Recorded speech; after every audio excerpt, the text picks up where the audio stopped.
Hi friends, ഇന്ന് നമ്മളിവിടെ തയ്യാറാക്കുന്നത് ആലു പൊറോട്ടയാണ്.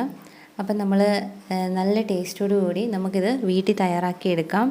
ഇപ്പം നമുക്ക് കാണുമ്പോൾ തന്നെ അറിയാം, നല്ല സോഫ്റ്റായിട്ടും നല്ല മസാലയൊക്കെ അതിനകത്ത് നന്നായിട്ടിരിക്കുന്ന നല്ല സോഫ്റ്റായിട്ടുള്ള ആലു പൊറോട്ടയാണ്. അപ്പോൾ ഇതെങ്ങനെ നമുക്ക് വീട്ടിൽ തയ്യാറാക്കിയെടുക്കുന്നതെന്ന് നമുക്ക് നോക്കാം.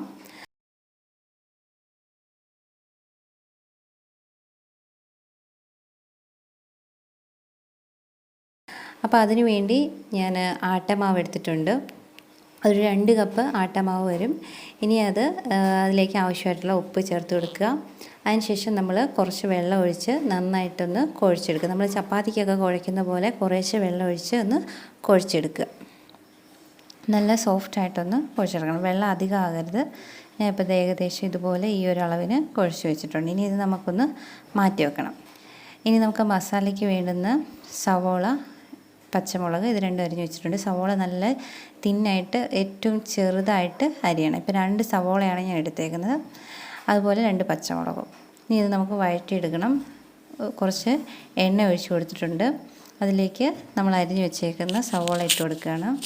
അപ്പം 2 ചെറിയ സവോളയാണ് ഞാൻ എടുത്തത്. ഏറ്റവും നൈസായിട്ട് അത് അരിഞ്ഞെടുക്കണം. ഇനി അതൊന്ന് വഴറ്റി വരുമ്പോഴത്തേക്ക് അതിനകത്തേക്ക് നമ്മൾ നേരത്തെ അരിഞ്ഞ് വെച്ചിരുന്ന പച്ചമുളകും കൂടെ ചേർത്ത് കൊടുക്കണം. പച്ചമുളകും ഏറ്റവും നൈസായിട്ട് തന്നെ അരിയണം. എങ്കിലേ നമ്മളിത് ചപ്പാത്തിക്കകത്ത് വെച്ച് ഇങ്ങനെ പരത്തുമ്പോഴത്തേക്ക് അത് പൊട്ടിപ്പോകാതിരിക്കുള്ളൂ. ഇനി അതിലേക്ക് ഒരു 1/2 ടീസ്പൂൺ ഇഞ്ചി വെളുത്തുള്ളി ചതച്ചത് ചേർത്ത് കൊടുക്കുന്നുണ്ട്.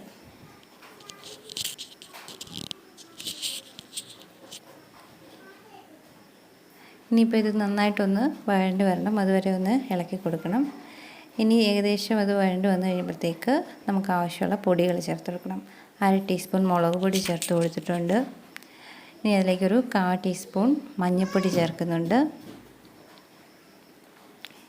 ഇനി ഒരു 1/2 ടീസ്പൂൺ ഗരം മസാല കൂടെ ചേർക്കുന്നുണ്ട്. ഇനി ഈ പൊടികളൊന്ന് മൂത്ത് വരുന്നിടം വരെ ഒന്ന് ഇളക്കി കൊടുക്കണം.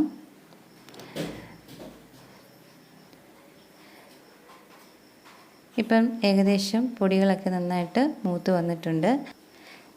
ഇനി ഇതിലേക്ക് ഞാൻ 3 ഉരുളക്കിഴങ്ങ് പുഴുങ്ങി പൊടിച്ച് വെച്ചിട്ടുണ്ട്, അത് ചേർത്ത് കൊടുക്കുകയാണ്. അപ്പം ഉരുളക്കിഴങ്ങ് പുഴുങ്ങുമ്പം നന്നായിട്ടത് വേകണം. അതുപോലെ തന്നെ നന്നായിട്ട് പൊടിച്ചെടുക്കുകയും വേണം.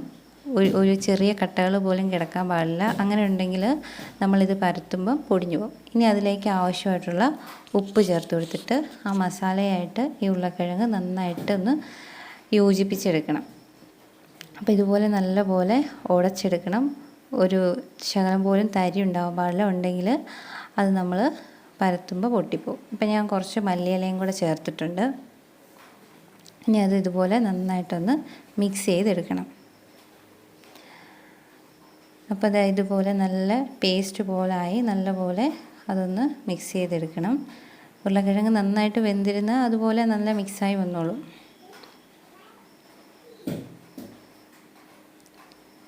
ഇനി ഇതൊന്ന് തണുക്കാനായിട്ട് മാറ്റി വെക്കണം.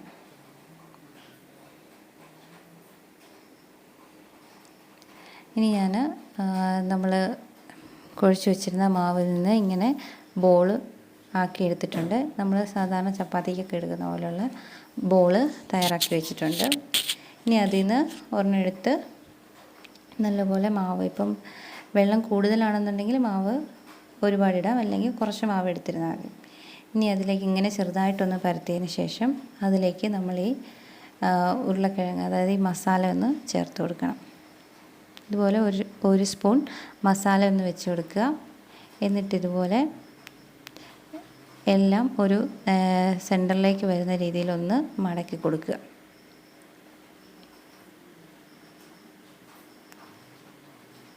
ഈ രീതിയിലൊന്ന് ചെയ്ത് കൊടുക്കുക. അങ്ങനെ അത് അധികം വരുന്ന ഭാഗം ഉണ്ടെന്നുണ്ടെങ്കിൽ അത് നമുക്ക് മാറ്റാം. എന്നിട്ട് അത് കൈ വെച്ച് തന്നെ ഒന്ന് ഉരുട്ടിയെടുക്കുക. എന്നിട്ട് നമ്മളത് മാവിലേക്കൊന്ന് മുക്കിയിട്ടൊന്ന് പരത്തിയെടുക്കണം. ഇതിപ്പോൾ ഞാൻ കുഴച്ചതിൽ മാവിൽ കുറച്ച് വെള്ളം കൂടുതലുണ്ട്, അതുകൊണ്ടാണ് ഞാനിപ്പോൾ ഇത്രയും പൊടി ഇതിനകത്ത് ചേർത്തത്. ഇനി അതൊന്ന് ചെറുതായിട്ട്, ഒരുപാട് പ്രസ് ചെയ്യാതെ ചെറുതായിട്ടൊന്ന് പരത്തിയെടുക്കുക. ഒരുപാട് പ്രസ് ചെയ്യാതിരുന്നാൽ മതി. അപ്പോൾ അത് പൊട്ടിയൊന്നും പോകത്തില്ല. ഇതേപോലെ തന്നെ നന്നായിട്ട് വരും.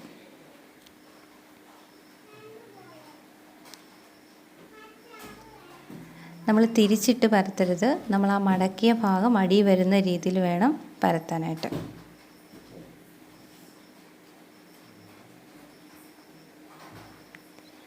ഒരേ സൈഡ് തന്നെ പരത്തിയാൽ മതി. ഇനി നമ്മൾ അത് ചപ്പാത്തി ചുട്ടെടുക്കുന്ന പോലെ ഒന്ന് ചുട്ടെടുക്കുക. എന്നിട്ട് കുറച്ച് സമയം കഴിയുമ്പോഴത്തേക്ക് അതിൻ്റെ മുകളിൽ നെയ്യ് തേച്ച് കൊടുക്കുക. നെയ്യ് അല്ലെങ്കിൽ സൺഫ്ലവർ ഓയിൽ ആയാലും മതി. ഏതായാലും ഇപ്പം ഞാൻ നെയ്യാണ് തേക്കുന്നത്, അത് തേച്ച് കൊടുക്കുക. എന്നിട്ടിപ്പം ഏകദേശം ഇതുപോലെ ഇങ്ങനെ പൊങ്ങി വരുന്നുണ്ട്. അപ്പോൾ ആ സമയത്ത് നമുക്കത് തിരിച്ചിട്ട് കൊടുക്കണം. അങ്ങനെ തിരിച്ചിട്ട് കൊടുക്കുമ്പോൾ തന്നെ ഇതുപോലെ നമ്മുടെ ആലു പൊറോട്ട ഇതുപോലെ ഇങ്ങനെ പൊങ്ങി വരും. ആ സമയത്ത് നമുക്ക് ആ സൈഡിലും കൂടെ ഇതുപോലെ നെയ്യ് തേച്ച് കൊടുക്കണം. അപ്പോൾ ഇതുപോലെ നന്നായിട്ട് പൊങ്ങി വരും. അപ്പോൾ നല്ല സോഫ്റ്റായിരിക്കും നമ്മുടെ ആലു പൊറോട്ട. ഇനിയിപ്പം ഒന്നുകൂടെ തിരിച്ചിട്ടിട്ട് നമുക്ക് അതെടുത്ത് മാറ്റി വെക്കാം. അപ്പോൾ ഇത്രയേ ഉള്ളൂ സംഭവം. നമ്മൾ ആലു പൊറോട്ട ഉണ്ടാക്കാനായിട്ട് ഏറ്റവും സിമ്പിളാണ്, എന്നാൽ നല്ല ടേസ്റ്റുമാണ്.